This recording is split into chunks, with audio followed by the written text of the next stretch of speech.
Hello welcome. ಎಲ್ಲ ಹೇಗಿದ್ದೀರಾ? ಎಲ್ಲ ಚೆನ್ನಾಗಿದ್ದೀರಾ ಅಂತ ಅಂದ್ಕೊಂಡಿದ್ದೀನಿ. ಇವತ್ತು ನಾನು ಮಾಡ್ತಾರೋ ರೆಸಿಪಿ ಮಾವಿನ ಹಣ್ಣಿನ ಸೀಕರಣೆ. ಮಾವಿನ ಹಣ್ಣು ಸೀಸನ್ ಅಲ್ವಾ ಇವಾಗ, ಹಾಗಾಗಿ ಸೀಕರಣೆ ಮಾಡೋದು ಸುಲಭವಾಗಿ ಮಾಡೋದು. ಏನೇನು ಪದಾರ್ಥಗಳು ಬೇಕು ಹೇಳ್ತೀನಿ ಬನ್ನಿ.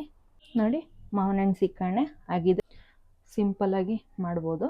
ಸಿಂಪಲ್ಲಾಗಿ ಮೂರೇ ಪದಾರ್ಥ ಇದ್ದರೆ ಸಾಕು. 4 ಮಾವಿನ ಹಣ್ಣು ಮತ್ತು ಸಕ್ಕರೆ, 1 ಬಟ್ಲು ಮತ್ತು ಏಲಕ್ಕಿ ಪುಡಿ. ಏಲಕ್ಕಿ ಪುಡಿನ ಸಕ್ಕರೆ ಹಾಕಿ ಪುಡಿ ಮಾಡಿ ಇಟ್ಕೊಂಡಿದ್ದೀನಿ ನಾನು ಫಸ್ಟೇ. ಅದನ್ನು ಹಾಕೋಣ. ಹೇಗೆ ಮಾಡೋದು ಅಂತ ತೋರಿಸ್ತೀನಿ. ಸಿಂಪಲಾಗಿ ಹೋಗುತ್ತೆ, ತುಂಬ ಚೆನ್ನಾಗಿರುತ್ತೆ. ಕಾಂಬಿನೇಷನ್ ಇದಕ್ಕೆ ದೋಸೆಗೆ, ಪೂರಿಗೆ, ಹೋಳಿಗೆ, ಬಿಳಿ ಹೋಳಿಗೆಗೆ ಮತ್ತು ಬೇಳೆ ಹೋಳಿಗೆಗೆ ಎಲ್ಲದಕ್ಕೂ ಚೆನ್ನಾಗಿರುತ್ತೆ. ಬನ್ನಿ ಹೇಗೆ ಮಾಡೋದು ತೋರಿಸ್ತೀನಿ ನಿಮಗೆ. ನೋಡಿ, ಸಿಪ್ಪೆ ತೆಕ್ಕೊಳ್ಳೋದು ಹೇಗೆ ಅಂತ ತೋರಿಸ್ತೀನಿ ನಾನೀಗ.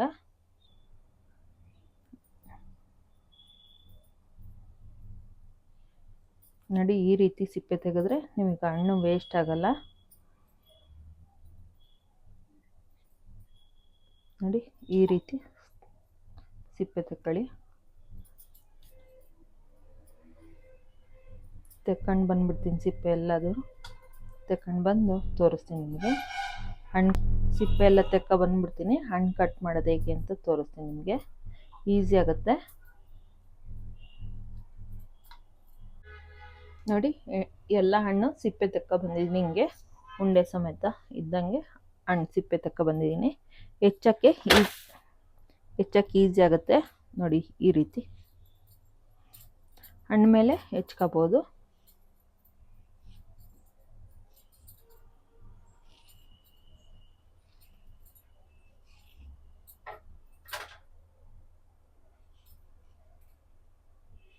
ನಿಮಗೆ ಎಷ್ಟು ದಪ್ಪ ಬೇಕು ಅಂದರೆ ಅಷ್ಟು ದಪ್ಪ, ಸಣ್ಣ ಬೇಕು ಅಂದರೆ ಸಣ್ಣದಾಗಿ ಹೆಚ್ಕೊಳ್ಳಿ. ಹೆಚ್ಚೋದು ಬೇಡ, ಹಾಗೆ ಸೀಕರಣೆ ತಿಂತೀನಿ ಅಂದರೆ ಹಣ್ಣ ಕಿವುಚ್ಕೋಬೋದು. ಅದನ್ನು ತೋರಿಸ್ತೀನಿ ನಿಮಗೆ. 2 ಟೈಪು ತೋರಿಸ್ತೀನಿ ಈಗ. ನೋಡಿ, ಮಕ್ಕಳು ಇರ್ತಾರಲ್ಲ, ಅವ್ರಿಗೆ ತಿನ್ನಬೇಕು ಅನ್ಸುತ್ತಲ್ಲ, ಅಂಥವ್ರಿಗೆ ಹಿಂಗೆ ಮಾಡಿಕೊಡಿ.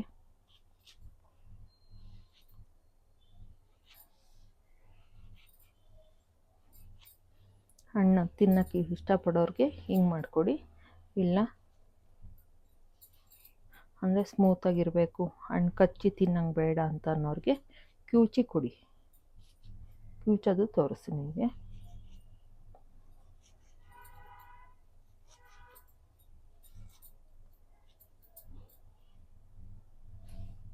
ನೋಡಿ,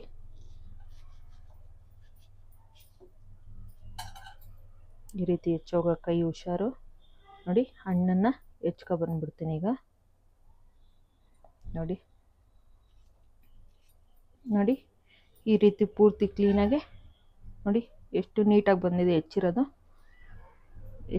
ನೀಟಾಗಿ ಬಂದಿದೆ. ಇವಾಗ ಇನ್ನೂ ಒಂದು ಹಣ್ಣು ಇದೆಯಲ್ಲ, 3 ಹಣ್ಣು ಹೆಚ್ಚಿದ್ದೀನಿ ಈಗ.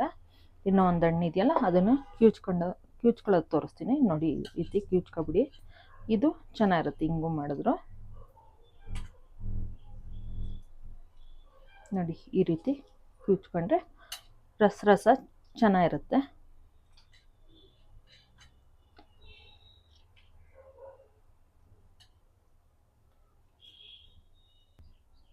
ನೋಡಿ, ಇವಾಗ ಕಿವುಚ್ಕೊಂಡು ಆಗಿದೆ ಮತ್ತು ಹೆಚ್ಚಿದ್ದು ಆಗಿದೆ. ಇವಾಗ 2 ಆಗಿದೆ. ಇವಾಗ ಸಕ್ಕರೆ ಮತ್ತು ಏಲಕ್ಕಿ ಪುಡಿ ಹಾಕಿ ಇನ್ನೊಂದ್ಸತಿ ಕೈ ಆಡ್ಕೊಳ್ಳೋಣ. ದಪ್ಪ ಇದ್ದರೆ ಹಣ್ಣು ಒಂದ್ಸತಿ ಕೈಯಲ್ಲಿ ಹಿಂಗೆ ಕಿವುಚ್ಕೊಳ್ಳಿ. ಕೈಯೆಲ್ಲಾರ ಸ್ಮ್ಯಾಶ್ ಮಾಡ್ಕೊಳ್ಳಿ. ಇಲ್ಲಾಂದ್ರೆ ಸ್ಮ್ಯಾಶರ್ ಇದ್ದರೆ ಸ್ಮ್ಯಾಶರ್ ಎಲ್ಲಾರ ಮಾಡ್ಕೊಳ್ಳಿ. 1 ಕಪ್ ಸಕ್ಕರೆ ಇಟ್ಕೊಂಡಿದ್ನಲ್ಲ, 1 ಕಪ್ಪಲ್ಲಿ ಅರ್ಧದಷ್ಟು ಹಾಕ್ಕೊತಾ ಇದ್ದೀನಿ.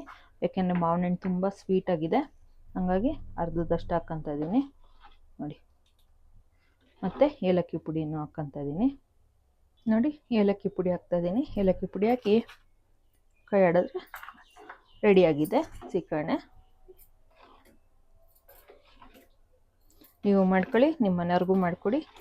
ಮನೆಯಲ್ಲೇ ಹೆಲ್ದಿಯಾಗಿ ಮಾಡ್ಕೊತೀನಿ. ಲೈಕ್ ಮಾಡಿ, ಶೇರ್ ಮಾಡಿ, ಸಬ್ಸ್ಕ್ರೈಬ್ ಮಾಡಿ, ಬೆಲ್ ಐಕಾನನ್ನು ಒತ್ತಿ ನೋಟಿಫಿಕೇಷನ್ ಬರುತ್ತೆ. ನೋಡಿ, ಮಾವಿನ ಹಣ್ಣು ಸೀಕರಣೆ ಆಗಿದೆ. ಲೈಕ್ ಮಾಡಿ, ಶೇರ್ ಮಾಡಿ, ಸಬ್ಸ್ಕ್ರೈಬ್ ಮಾಡಿ, ಬೆಲ್ ಐಕಾನನ್ನು ಒತ್ತಿ. ಇದು ಎಲ್ಲದಕ್ಕೂ ಸೆಟ್ ಆಗುತ್ತೆ. ಇದು ದೋಸೆಗೆ, ಬಿಳಿ ಹೋಳಿಗೆಗೆ, ಬೇಳೆ ಹೋಳಿಗೆಗೆ, ಚಪಾತಿಗೆ, ಪೂರಿಗೆ ಎಲ್ಲದಕ್ಕೂ ಸೆಟ್ ಆಗುತ್ತೆ. ನೀವು ಮಾಡ್ಕೊಂಡು ತಿನ್ನಿ, ನಿಮ್ಮ ಮನೆಯವ್ರಿಗೂ ಮಾಡಿಕೊಡಿ. ಟೇಸ್ಟ್ ಮಾಡಿ ಹೇಗೆ ಬಂತು ಅಂತ ಹೇಳ್ತೀನಿ. ಹೋಗಿ ಅಂಗಡಿ ಹತ್ರ ಒಂದು ನಿಮಿಷ ಹೋಗು ಜಲ್ದಿ. ತುಂಬ ಚೆನ್ನಾಗಿ ಬಂದಿದೆ. ನೀವು ಮಾಡ್ಕೊಂಡು ತಿಂದು ನಿಮ್ಮ ಮನೆಯವ್ರಿಗೂ ಮಾಡಿಕೊಡಿ.